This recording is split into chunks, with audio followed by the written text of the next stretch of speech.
Well, hello. Welcome to the greenhouse, or if you've been here before, welcome back to the greenhouse, and welcome to beautiful Nova Scotia. Welcome to my channel, The Optimistic Gardener. My name is Steve Farley. So yes, we are in the greenhouse, and I'm in amongst my early spring greens. Some lettuce and spinach, some rocket and mustards and things.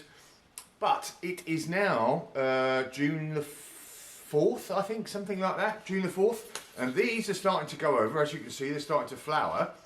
And I want to turn this bed over to my tomatoes and get them going in here. As you can see, it's full of sort of all sorts of odds and ends and junk at the moment. So I want to clear it all, ready for my planting my tomatoes. As you can see from the photograph, I had a really good crop of tomatoes, really tall as tall as the ceiling last year, so that was really good. So what I'm going to do is I'm going to pick the last of these leaves from this spinach and the lettuce, etc., and then I'm going to clear the rest of the bed and start planting the tomatoes. So just give me a quick jiffy and I'll be right back. Okay, so I've cleared the bed. It's actually a couple of days later. I got sidetracked cleaning up my garden. It was an absolute jungle since I came back off my holiday. But all of a sudden summer's here, things are growing like lunatics, and I just needed to get amongst it to, you know, clear all the grass and all the weeds, etc. But as you can see from the picture now, all of a sudden the flowers are popped, the lupins are starting to flower, the aquilegia, the alliums, all sorts of purples going on in the flower garden. But I'm back here now, the area's cleared. I've spotted out a few of the different tomatoes. Now, bit of a confession to make here. Somehow I lost the labels for most of my tomatoes. I do know that this first lot here are Cherry Roma. So they're, you know, nice, big, tall, lots of cherry tomatoes. So I'm going to put these along here. I'm going to leave a bit of a gap in this first bit here, and in between at the front I'm going to plant some peppers. I've got some jalapenos here that I'm going to put down later, or plant up later, and they'll go at the front there. So that's south facing, so the sun will be down on these. These will grow as tall as the top of the greenhouse, as we have seen. A couple of things before I plant up. I've given this a real good water in the bed, so you know, lots of nice moisture in there, and I'm still going to water each plant again afterwards. I don't know if you can see you see on the camera? Yes, I've left some random potatoes in there. I did a bit of an experiment, or a failed experiment, last autumn, and I put some potatoes in, see if I could grow them for Christmas. Got a bit cold in here, didn't cover them properly, all chopped off and died. But a couple of them have come up, and you know, I haven't got the heart to kill them, seeing as, you know, they've had the strength to go all the way through winter, a harsh winter in Nova Scotia, and they've come up. So I thought I'll let them grow a bit and see what happens. I'm not going to earth them up or anything, and I'll just see what I get out of them. You never know. Anyway, back to the tomatoes. Right, here are a few things I do with my tomatoes. So let's have a look. First up, right, so we've got a tomato here, nice and tall. It's starting to flower, as you can see there. It's a bit young. I don't want it to flower at this stage. I want it to put all of its strength into growing a nice, or so all of its efforts rather, into growing a nice strong plant. So I'm going to take any flowers that I have on these plants themselves, I'm going to take them off. Also, these side shoots here, all the way, that grow all the way up, they will grow other tomatoes. Now, there are different schools of thought on this point. I, being an ex-naval rating, like things ship-shape and trimmed, so I am going to just take these out, et voila, just take them off, bend them off, all the way up. And I want my plant to grow on a single stem, and then the actual fruiting stems will come off it, and you know, it's either here or there. I've done them both. I've let them just go all over the place. The trouble is, it just gets a bit messy for my liking, and when you've got a lot of tomatoes in there, trying to get in amongst it when there's tomatoes going all over the place, trying to keep them all up. Whereas if I just plant it like this, let it grow up, as you can see, I've got a string here.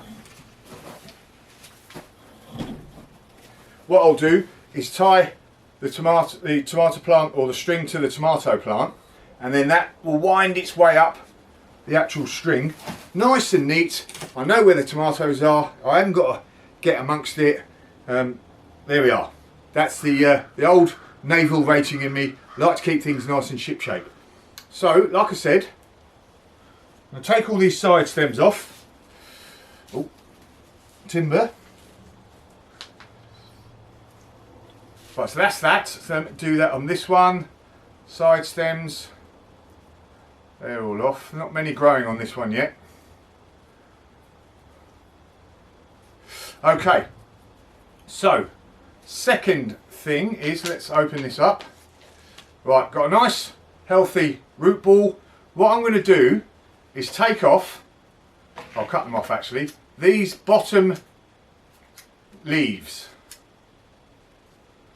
I might even take that one off as well.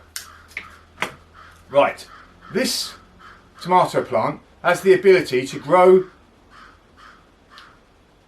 roots all the way up here. So if I plant this tomato plant nice and deep up to there, it's going to grow more roots when I plant it deep in, and it'll also, you know, more roots means it can take up more water, more nutrients, which hopefully means more lovely tomatoes. So I will plant this nice and deep. Now this earth, this bed had about a couple of inches of well rotted manure compost on here in the winter time. This bed is now a couple of years old, and I did do the old hugelkultur routine where I put a load of logs in, so it's sinking down a little bit, but I put a good, you know, 2 or 3 inches of this compost, so it's lovely, nice and nutritious. So let's get this in there. That's about it, nice and deep. Look at that. So as you can see, that is quite all the way down to that bottommost, and I'll make a bit of a well around it as well, so that when the water comes in, it won't run off all over around the bazaars. It will sort of stick around there, and they love loads of water, obviously tomatoes. You know, any sort of fruiting plant wants lots of water.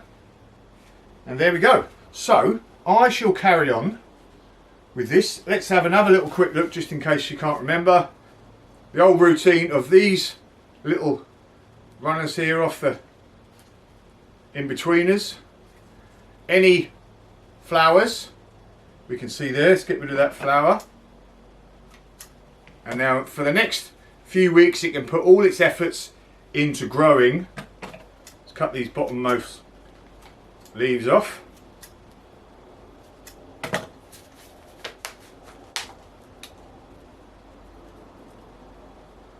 There we are, and you're even going to do that one there. There we go. So let's do another one, nice and deep.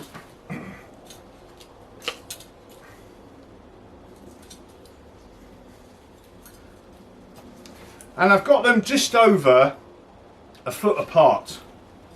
In here, I've got lots of nutrients. Like I said, I'm going to keep them nice and trimmed, so they'll be going straight up, so that'll be okay. The other thing we won't want to do is we don't want the leaves, as you can see here, we don't want the leaves touching the floor. That's where you're going to get your diseases, etc. So cut off any of these bottommost leaves that are likely to be touching the floor, and as the plant grows, you know, these leaves become heavy and come over. Any leaves that are you know, underneath a fruiting stem, etc., you can cut them off, but we'll come to that later on in the season. So I'm going to carry on with this. I'll be right back when I've done it all.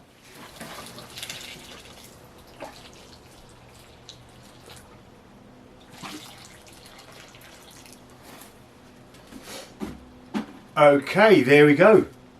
Everything all planted, all nice in nice rows, ship shape and Bristol fashion. It actually brought on a bit of melancholy looking at the nice neat rows. So I don't know if I said at the start of this video, I've just come back from France and Belgium. First of all I did a business trip, but then I joined some old shipmates and we did a tour of all the World War I battlefields. And Passchendaele, the Somme, Tynecott Cemetery, the Canadian Memorial, the Newfoundland Memorial, Ulster Tower, some really important sites. And obviously, and since I come back, I've been a bit emotional.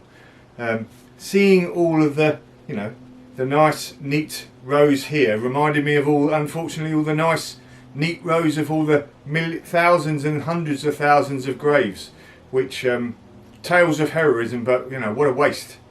And I even bubbled at the Queen and Paddington's little skit on the Jubilee video that she did the other day. There I was wiping tears away as the Queen was tapping "We Will Rock You." But there we go. Actually, I'm going to give you a little story before I finish about the Queen, and in particular Prince Philip, her wonderful husband of so many years. I think it was 2000, as part of one of her Jubilee celebrations, she came out to Norway when I was on the ship HMS Illustrious, and she came on the ship, did a tour, and we were all in the hangar, a load of us lined up, you know, smart as a guardsman. And she came along, Queen nodded to me, walked past me, and then Philip stopped. You know, he was trailing her. He stopped behind, one down from me, and Smudger, as we called him, or it might have been Knocker White, one of the two. Big, excuse my language, big fat aircraft handler, firefighter type person, and he had this big, what we call a Fearnaut suit, a big thick suit that you would fight the fires in, and he was big jolly florid-faced fellow. And the Prince sort of stops to him and said, "Oh, how do you do?" And he says, very well, sir, quite warm in this." He says, "Oh yes, you must be very, very warm in this." He says, "Yes, sir, we were in the Gulf last year and it was absolutely red hot." And he says, "Well, you must have been sweating buckets, a big fat fellow like you." And either side of him, all the sailors that were listening in were trying not to laugh like this. All you could see was their shoulders going up and down, and and the look on Smudger's face was really a sight to see. And then the Prince moves off on. Now, you know, everybody else might call him not very PC and full of gaffes. I would say that he was very funny. Just one of these sort of stories when you run into the royals throughout your sort of career. But a wonderful fellow, and we all thought he was a great sailor. Anyway, enough of my old sea dits. There we go.